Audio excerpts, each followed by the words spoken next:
Kita beralih ke kabar lainnya. Presiden Joko Widodo telah mengumumkan vaksin COVID-19 nantinya akan diberikan secara gratis untuk masyarakat Indonesia. Hal ini diputuskan setelah menimbang berbagai masukan dari berbagai pihak.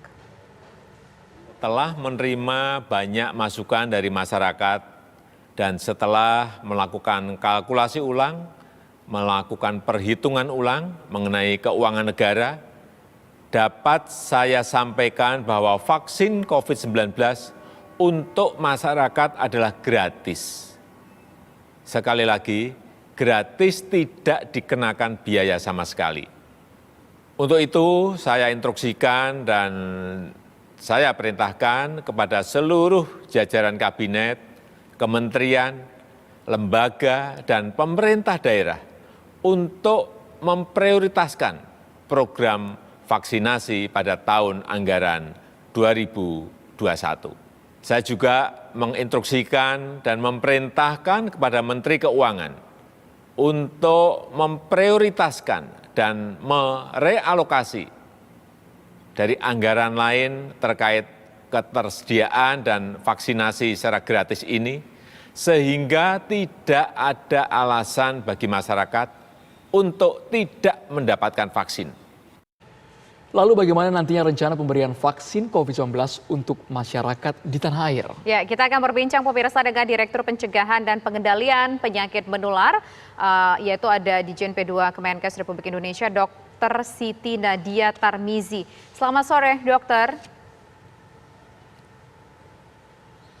Sore, Mbak Tisa, Bang Andre. Ya, dok, kita ingin tahu nih dok, Presiden kan menyatakan vaksin akan diberikan gratis. Nah, mekanisme penjelasan dari Kemenkes soal pemberian vaksin gratis ini seperti apa sih, dok? Ya, jadi pemberian pengumuman ataupun keputusan Pak Presiden mengenai pemberian vaksin ini diberikan secara gratis untuk ke seluruh rakyat Indonesia ini baru saja dilakukan kemarin ya, sehingga tentunya kami masih tentu menyesuaikan rencana-rencana yang sudah disusun dan kemudian merevisi mungkin berbagai petunjuk teknis yang tadinya kita ketahui bahwa akan ada 2 skema terkait pemberian vaksin ini, seperti itu. Kalau sekarang, Dr. Siti, kami juga ingin tahu apakah sudah ada pembicaraan mengenai syarat-syarat untuk bisa mendapatkan vaksin ini setelah ada perubahan skema dari pihak Kemenkes? Ya, sebenarnya kalau terkait sasaran dari para penerima vaksin ini tidak berbeda ya untuk yang vaksin mandiri maupun vaksin yang tadinya melalui skema pemerintah. Jadi kalau untuk sasaran tentunya tidak berubah karena semua yang masuk di dalam sasaran vaksinasi ini tentunya adalah yang kita hitung sebagai 70% dari populasi sasaran. Jadi ini masih sama, hanya yang berbeda ini hanyalah skema pembiayaannya saja yang tadinya ada 2, sekarang hanya 1 melalui skema pemerintah.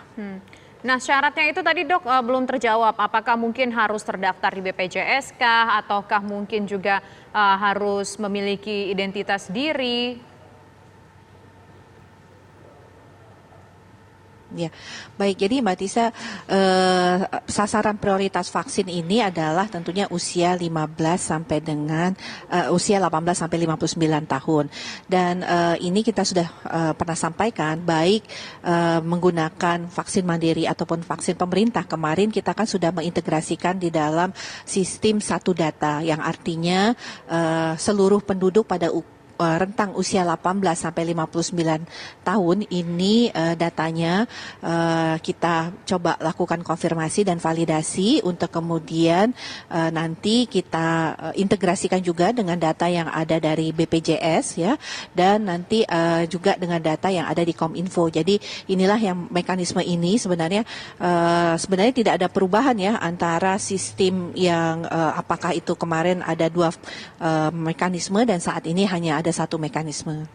Baik, Dr. Siti Nadia, kami juga ingin penegasan nih dari pihak Kementerian Kesehatan. Artinya ini sudah jelas sekali seiring dengan pernyataan Presiden Republik Indonesia Joko Widodo bahwa vaksin ini berlaku gratis sepenuhnya untuk seluruh warga yang memiliki KTP Indonesia tanpa terkecuali. Jadi gratis, artinya disediakan oleh pemerintah sesuai dengan arahan Pak Presiden, sesuai tentunya dengan kriteria. Jadi saat ini kan kriterianya adalah 18 sampai 59 tahun ya. Mungkin kurang tepat kalau kita bicara untuk seluruh rakyat Indonesia. Nah, karena rakyat Indonesia kan dari bayi sampai dengan lebih dari usia 59 tahun. Tetapi sasaran vaksin yang saat ini berdasarkan tentunya kajian dan rekomendasi para ahli adalah untuk usia 18 sampai 59 tahun.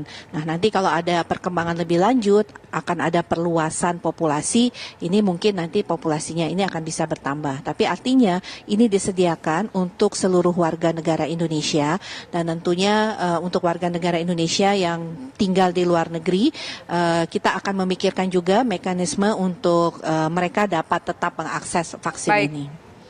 Baik, terima kasih Dr. Nadia selaku Direktur Pencegahan Penyakit Menular Kemenkes Republik Indonesia. Selamat sore, Dok.